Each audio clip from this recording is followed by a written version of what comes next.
आपको मुख्यमंत्री से योजनाओं को झपट के लाना पड़ेगा, स्नैच करके लाना पड़ेगा। भोज में गए होते प्रिंस, कोई परिचित आदमी अगर दही रसगुल्ला या मांस परोस रहा है तो बाकी लोगों को 1-2 पीस, अरे प्रिंस अपना चला है 5 पीस। तो नीतीश के बारे में क्या बोलना है? इनके बारे में है कि ऐसा कोई सगा नहीं जिसको नीतीश ने ठगा। तो घुमा फिरा के आप वही पूछ रहे हैं जो मेरे मन में चल रहा है। पिछले डीएम ने जो गरीबों को लाल कार्ड दिया था, बासगीत पर्चा दिया था, वो इस डीएम ने रद्द करके उन लोगों को खाली करा दिया, खाली कराने की कार्रवाई किया। उसी का मैंने विरोध किया, जबकि मैं विधायक था। इसी बात पर हम आदरणीय लालू जी से कहने गए, न तो लालू जी ने कोई कमेटी भेजी, न कोई नेता आके उस पर कोई, आदरणीय लालू जी और पार्टी राष्ट्रीय जनता दल ने कोई कमेटी बना के जांच कर लेता कि राम प्रकाश महतो की गलती है। हम जीते हुए विधायक थे। 2005 के 19 मई की घटना है कि 8 साल से एक लड़का जिसने कटिहार में जो सामाजिक राजनीतिक जीवन को गंदा किया है अपने आचरण से, अपने व्यवहार से, ये जो ज्ञान का जो खाना है, विकास के बारे में कोई कंसेप्ट नहीं है। तारकिशोर से हमारा बहस हो जाए कि 5 साल में तुम अपने दिमाग से सरकार की योजना के इतर कौन कौन काम तुम कराए हो। मेन प्राथमिकता तो ड्रेनेज है।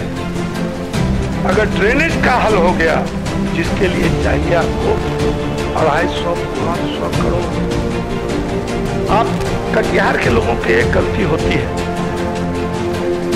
आप खाली मामूली साधारण एमएलए बना दीजिएगा तो आपके शहर का और शहर का जो सर्वांगीण विकास है, चतुर्दिक विकास है, नहीं हो जब तक कि आप अपने विधायक को, एक मजबूत विधायक को नहीं चुने। स्वागत है आपका रिपोर्टेज में। मैं मुजाहिदुल इस्लाम। आज हमारे साथ बिहार विधानसभा को लेकर बात करने के लिए मौजूद हैं पूर्व राज्य शिक्षा मंत्री प्रोफेसर डॉक्टर राम प्रकाश महतो जी। बहुत बहुत स्वागत है। धन्यवाद, थैंक यू। हमारे दर्शकों को आपके सियासी सफर के बारे में संक्षिप्त में बताएं। डॉक्टर राम प्रकाश महतो का पूरा सामाजिक राजनीतिक जीवन खुली किताब है। हम विद्यार्थी थे, उस समय 74 का छात्र आंदोलन हुआ था और छात्र आंदोलन की राजनीति से हम लोग धीरे धीरे आगे बढ़ते गए। इमरजेंसी में DIR में जेल गए, फिर जेल से आए। 77 में छात्र संघर्ष समिति के कोटे से तत्कालीन जनता पार्टी, जिसका पूरा लहर था, पूरा यूपी सब जनता पार्टी, पूरा बिहार सब जनता पार्टी, उस समय हमको कटिहार जिला के कदवा विधानसभा से एमएलए का टिकट मिला। लेकिन हम नहीं लड़े, हम कटिहार से नॉमिनेशन किए थे। कैंडिडेचर डिक्लेयर हुआ बाद में, जिसके चलते हम नहीं लड़ सके। फिर उसके बाद इमरजेंसी में हम लोग जेल गए। तो जब एमएलए का चुनाव 77 में नहीं लड़े तो हम लेक्चररशिप, चूँकि हमारी डिग्री एमकॉम, मेरा मैट्रिक से एमकॉम मैंने किया था, तो हमने जॉब के लिए अप्लाई किया और मेरा सीएम कॉलेज दरभंगा में 78-16 अगस्त वहाँ हमारे नियुक्ति हो गई, पैनल बन गया और हमने सीएम कॉलेज दरभंगा ज्वाइन किया। बाद में 2 साल बाद 12 मार्च 80 को हम डीएस कॉलेज आ गए और फिर 16 के अगस्त में हम रिटायर किए। बीच में कर्पूरी जी से हम लोगों ने कहा कि हम लोगों को चुनाव लड़ाना है। 80 में भी कह रहे थे लड़ जाओ, नहीं लड़े। 85 में उस समय कर्पूरी ठाकुर लोकदल कौ में थोड़ा मतभेद हो गया था, तो कर्पूरी जी ने एक अलग पार्टी बनाई थी, दलित मजदूर किसान पार्टी, दमकिप्पा, और हम दमकिप्पा से कटिहार से चुनाव लड़े और सफल हुए। बाद में हमने 90 में हमको जनता दल, ये चक्र छाप था, उससे हमको टिकट मिला। रिकॉर्ड वोट से हमको इरेस्पेक्टिव ऑफ कास्ट क्रीड सब लोगों ने हमको मदद की, हम विधायक हुए। एक आध बार लालू जी के और हमारी गलती हो या नीतीश लालू जी में जब मतभेद हुआ तो नीतीश जी ने हमको कहा कि लोकसभा लड़ाएंगे, समता पार्टी ज्वाइन करा दिया। फिर तो लोकसभा टिकट दिया नहीं, फिर अपने से कहा कि नहीं, हम तो आपको एमएलए का भी टिकट नहीं दे सकेंगे। फिर हम लालू जी के पास चले गए, लालू जी ने, तो लालू जी और नीतीश जी में फर्क है। नीतीश जी ब्यूरोक्रेटिक इनका मिजाज है, किसी के साथ भी मतभेद हो गया तो उसको तबाह बर्बाद करने की। आदरणीय लालू जी में एक है कि अगर कभी कोई मतभेद भी हुआ किसी सवाल पर तो वो भूलो माफ करो के बाद जो सही लोग हैं, जो एक बड़े नेता के दिल में होना चाहिए, उनको ये ध्यान में नहीं रहता कि इन्होंने हमारा विरोध भी कभी किया है।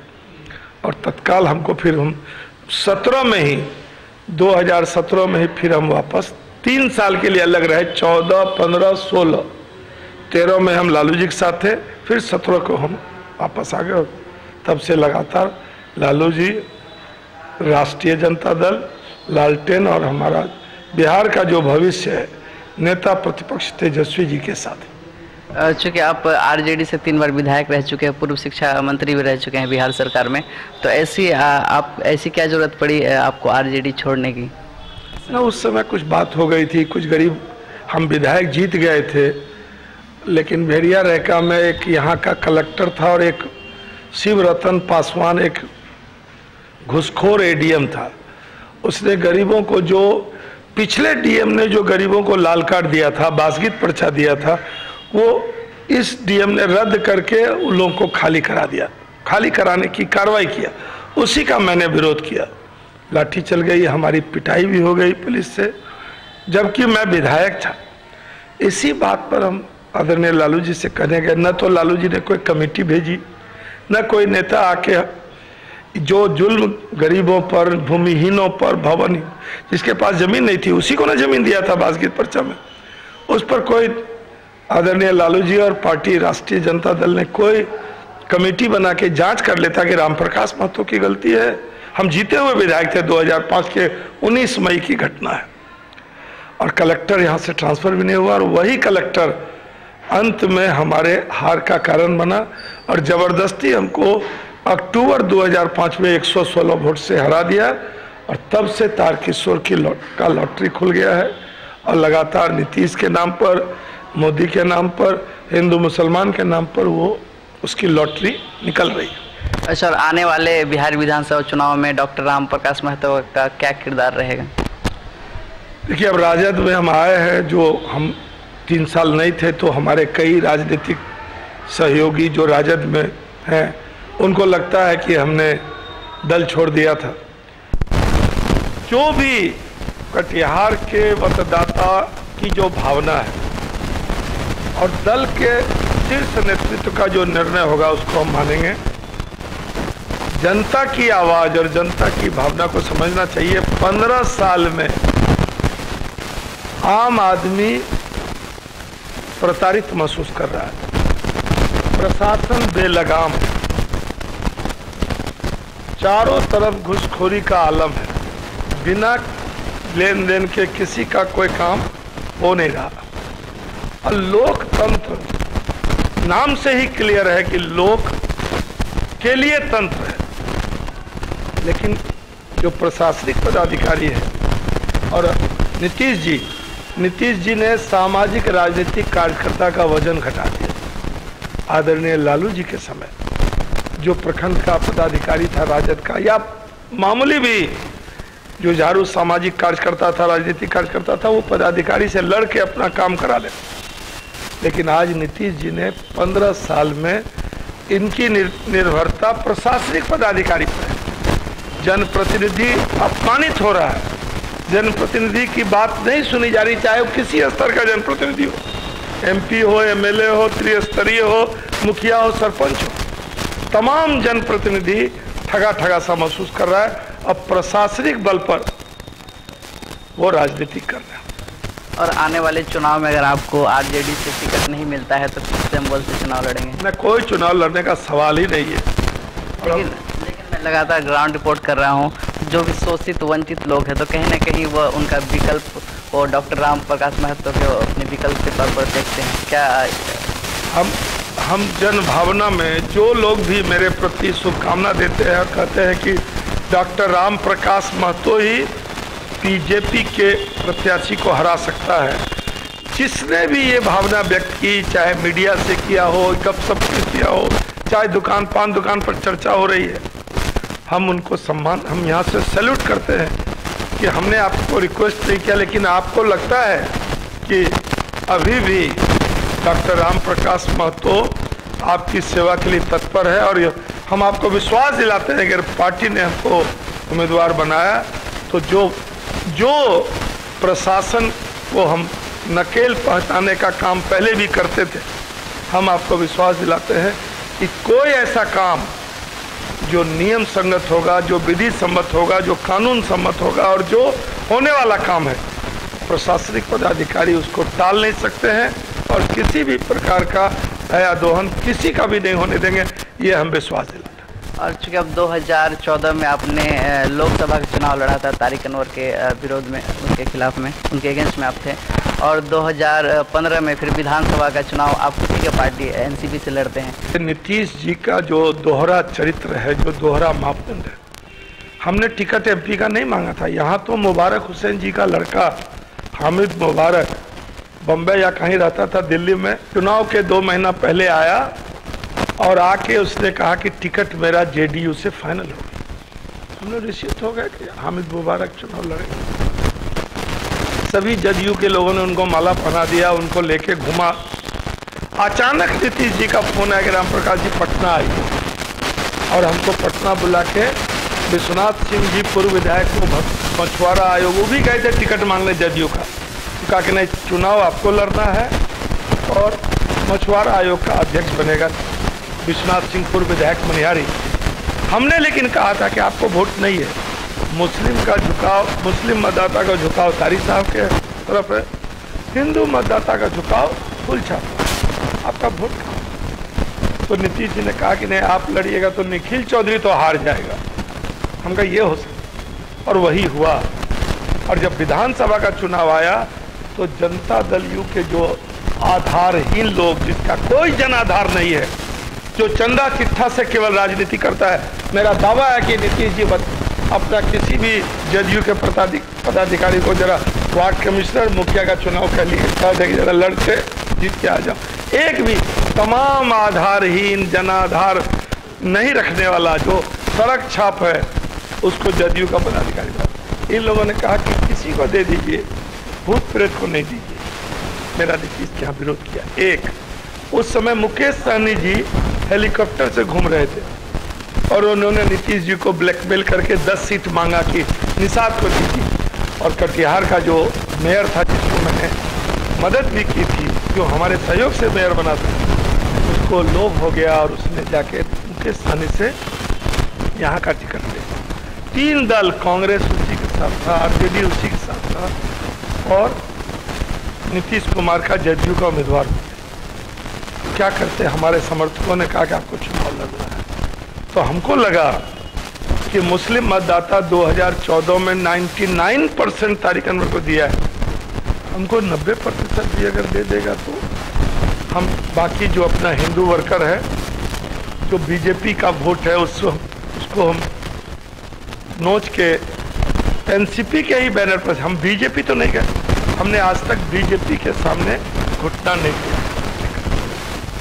आज तक अगर कोई हमारा विरोधी बोलता है कि राम प्रकाश को तो दल बदल दिया, तो दल हम तभी बदले जब नीतीश कुमार ने बीजेपी से अपना नाता तोड़ लिया। इसीलिए इसी उम्मीद से हम लड़े थे, लेकिन जब माहौल बनता है, मुस्लिम वोट तो आपको नहीं मिल रहा है, तो जो मेरा हिंदू सपोर्टर भी था, उसने वोट के दिन हम दूसरे को दे दिया। और आपके ही पार्टी के दिल्ली राजद, युवा राजद के दिल्ली के अध्यक्ष मीरान हैदर, उनको अरेस्ट कर लिया गया, उसके ऊपर यूएपीए का लगाया गया, फिर आपके पार्टी से अब तक कोई आधिकारिक बयान नहीं आया है, इस पर आप क्या कहेंगे? ये तो देखिए, राजनीतिक शीर्ष पर जो नेता है, जब आप उनको दूसरे राज्यों में पदाधिकारी बनाते हैं और वो संघर्ष के दौरान किसी मुद्दे पर जब शंखनाद छेड़ता है, तो अगर प्रशासनिक कोई जुल्म हो रहा है तो पार्टी के शीर्ष को तो जानकारी आपने दी, लेकिन जो दिल्ली में बैठा जो मोदी है ना, और ये अमित शाह, ये दोनों जहर बो रहा है केवल जहर उगल रहा है। जो लोग सीधा सीधी दिल्ली पुलिस देखा गोली चलाया, सीधा सीधी देखा कि वहाँ शाहीन बाग वहाँ जाके गोली चलाया और सबको जमानत मिल गई। अभी सब लोग अभी बीच में दिल्ली में दंगा करा दिया। दंगा कराने में अनुराग ठाकुर ने क्या क्या कहा, देश के गद्दारों को गोली मारो। कपिल मिश्रा भड़काऊ बयान दिया। और भारत का गृह मंत्री ये अमित शाह पार्लियामेंट में बयान दिया कि 300 से 400 लोग गाजियाबाद से दंगा करने हैं।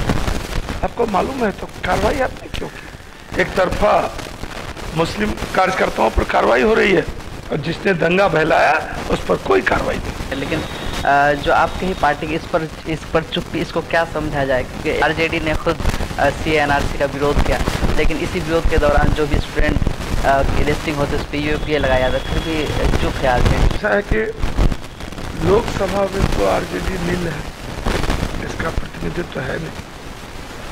राज्यसभा में लोग हैं। हम आपको विश्वास दिलाते हैं कि जो आपसे बात खत्म होगी तो हम शीर्ष नेतृत्व तक ये बात पहुंचाएंगे कि हम लोगों का चाहे जिस राज्य में, जिस प्रांत में, जहां भी राष्ट्रीय जनता दल का वर्कर अगर पुलिस के साजिश का शिकार हो रहा है, उसको प्रताड़ना दी जा रही है, तो उसका हम लोग को हर स्तर पर विरोध करना चाहिए। ये अच्छी बात नहीं है। कार्यकर्ता, ये पार्टी कार्यकर्ताओं की पार्टी है। अगर हम कार्यकर्ता को नैतिक समर्थन नहीं देंगे, कार्यकर्ता को सभी तरह का जो विधिक समर्थन, कानूनी समर्थन, जो भी नियमों के तहत, तो इससे कार्यकर्ताओं का मनोबल गिरता है। हम आपकी भावना की कदर करते हैं कि आपने मेरा ध्यान आकर्षित कराया। हम ये बात शीर्ष नेतृत्व तक जरूर पहुंचाएंगे। बतौर पूर्व शिक्षा मंत्री आपके कार्यकाल में 2 मुख्य काम आप बताएं हमारे दर्शकों। पहला तो ये था, मेरे समय में ही प्राथमिक स्तर से लेके माध्यमिक स्तर तक में हमने कहा कि देखिए भाई, एक बाप पिताजी अपने बच्चे का अकेला गार्जियन है, लेकिन सरकार जो है उसका विभाग वो पूरे राज्य का गार्जियन है। शिक्षक पर कोई अंकुश नहीं है। शिक्षक 10 बजे के बजाय 12 बजे आ रहा है, 2 बजे जा रहा है। शिक्षक के अभाव, तो शिक्षक का अभाव है, शिक्षक की कमी के चलते क्लासेस नहीं हो रहे। तो समाज का पहले समय में जो शासी निकाय बनती थी, गवर्निंग बॉडी बनता था, हमने उसको पंचायत स्तर पर हर विद्यालय में पंचायत शिक्षक विद्यालय प्रबंध समिति बनवाया। हाई स्कूल में हमने समिति बनवाया जो निगरानी रखेगा शिक्षकों पर, अध्ययन के स्तर पर, शैक्षणिक वातावरण पर, पंक्चुअलिटी पर, शिक्षक रेगुलर आ रहे कि नहीं, कोर्सेस पूरे हो रहे कि नहीं। कंप्यूटर के हर अच्छे स्कूलों में कंप्यूटर क्लासेस के लिए अलग से 50-50 कंप्यूटर दिया।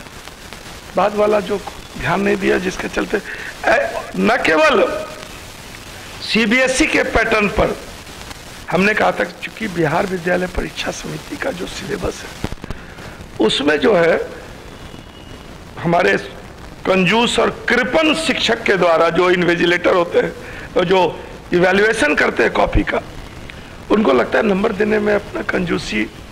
तो हमने कहा भाई CBSE में 95, 96, 98% आता है, बिहार विद्यालय परीक्षा समिति में जिसको 70% आगे लगा कि अरे वो अद्वितीय लड़का है, आप विद्यार्थी का नंबर विद्यार्थी को क्यों नहीं देते?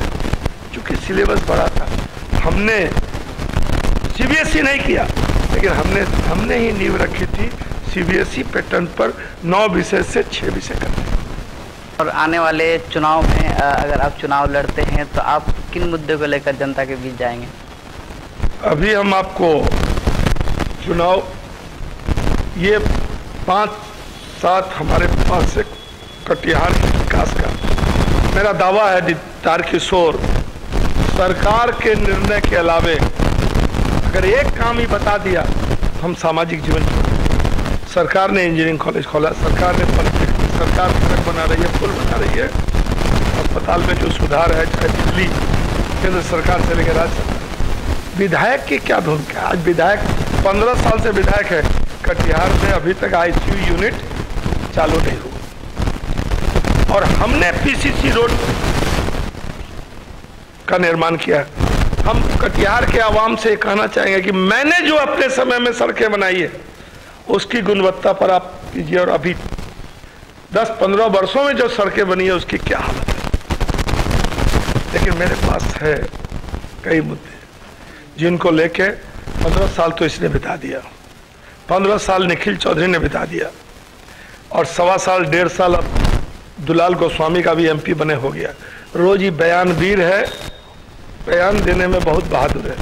लेकिन इनका प्रधानमंत्री साहबगंज में 6 अप्रैल 2017 में शिलान्यास किया था, अब 3.5 साल में अभी तक कुछ भी नहीं हुआ। हम आपको डिस्क्लोज नहीं करना चाहते हैं। द मोमेंट जिस दिन हमको उम्मीदवार डिक्लेयर करेगी पार्टी, मेरे यहाँ कटिहार में प्रॉब्लम है ड्रेनेज का, कटिहार में प्रॉब्लम है जो सड़कों पर बाजार लगाने की परंपरा का, कटिहार में पार्किंग का प्रॉब्लम है, महाजाम की स्थिति है। कटिहार से बाहर जाने और कटिहार प्रवेश करने का एक ही सही चौक है। अगर आप गौशाला देके आइएगा तो गेट मिलेगा, इधर से भी बंद है, रेलवे वाला बंद है, और छिटावाड़ी देके आना हो उधर भी गेट मिलेगा, 2-2। तो हमने रखा है कटिहार के आवाम के उम्मीदवार के रूप में, जनता राष्ट्रीय जनता दल के उम्मीदवार के रूप में, जैसे ही मेरे प्रत्याशी के रूप में घोषणा होगी तो हमने 5 साल के लिए 5 बड़े काम का बीड़ा लिया है। क्या है वो 5 बड़े काम? अभी अब उसको डिस्क्लोज करना नहीं चाहेंगे प्रिंस। अच्छा, और आने वाले चुनाव में अगर आपको टिकट मिलती है, आप जीतते हैं, तो आपका सबसे पहला काम क्या हो? तो फिर तो घुमा फिरा के आप वही पूछ रहे हैं जो मेरे मन में चल रहा है। अभी हम इसको डिस्क्लोज करना नहीं चाहते हैं। हम लोगों का जो जनप्रतिनिधि लोग हैं, हम दावे के साथ कह सकते हैं कि इनका जो ऊपर का खाना है ना, ये जो ज्ञान का जो खाना है ना, वो खाली है। विकास के बारे में कोई कंसेप्ट नहीं है। तारकिशोर से हमारा बहस हो जाए कि 5 साल में तुम अपने दिमाग से सरकार की योजना के इतर कौन कौन काम तुम कराए हो। हमने उस समय 2-2 ब्लॉक बनाए, और समेली ब्लॉक के बनाने में मेरी मदद है। और जब देखे कि कुर्सेला बन गया, मनसाही बन गया, समेली बन गया, तो हमने लालू जी से लड़ झगड़ के हसनगंज और डनखोरा ब्लॉक बना दिया 30 सितंबर 1994।